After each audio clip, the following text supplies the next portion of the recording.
Today on Channel 7 News.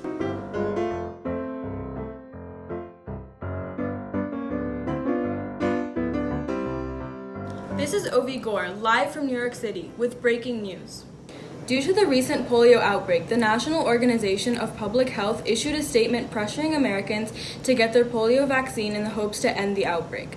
In response, we have decided to put together a newscast to clear misconceptions and stress upon our viewers the importance of this issue.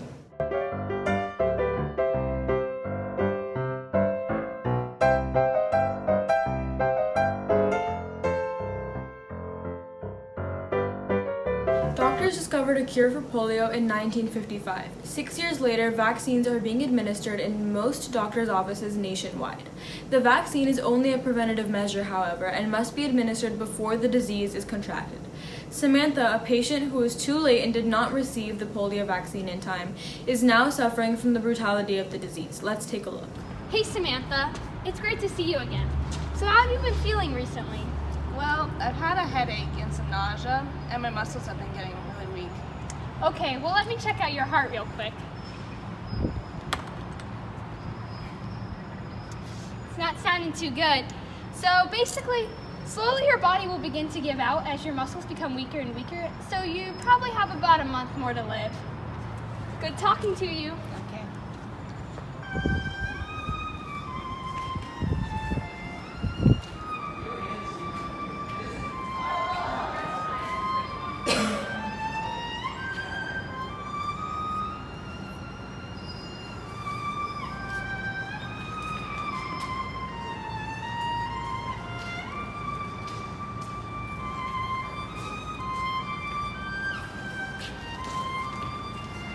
Dr. Stephanie, an expert on polio, is going to give us some medical insight on the disease.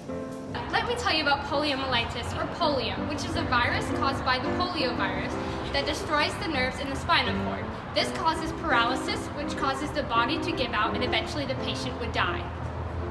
That's scary. What do you do if you have polio? Well, if you think you have any of the following symptoms, make sure to head to your local doctor's office, like mental and physical fatigue, muscle or joint pain, new or increased muscle weakness, difficulty swallowing, intolerance to the cold, or occasional respiratory dysfunction.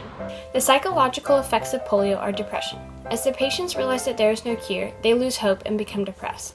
Polio is spread when an infected person's stool comes into contact with an uninfected person. This usually happens when the stool comes into contact with food and drink, and then the next person who eats the food or drink becomes contaminated.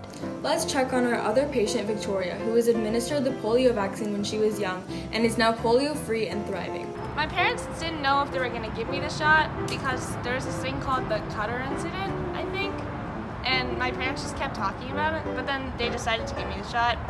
And it really hurt, but at least I don't have polio now. The cutter incident was an unfortunate series of events caused by chemical miscalculation in the formation of the polio vaccine. The vaccination resorted back to its deadly state, infecting those who got vaccinated for polio. The scare has strayed many Americans away from vaccinations in fear of contracting polio. Dr. Stephanie is going to explain how vaccinations can do this. There are two types of the polio vaccine. One is an injection, and it is an inactivated polio virus. This means that it is made up of parts of a dead polio virus. And the second is a weakened polio virus given through the mouth. This means that it is made up of parts of a live but weak virus. The inactivated vaccine was created first by Jonas Salk. In 1955, he released it to the public. The oral vaccine is newer. It was created just this year, 1961, by Albert Sabin.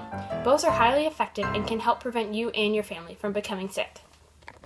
Wow, if that did not convince you to get your polio vaccine and vaccinate your child, then maybe the logistical side will.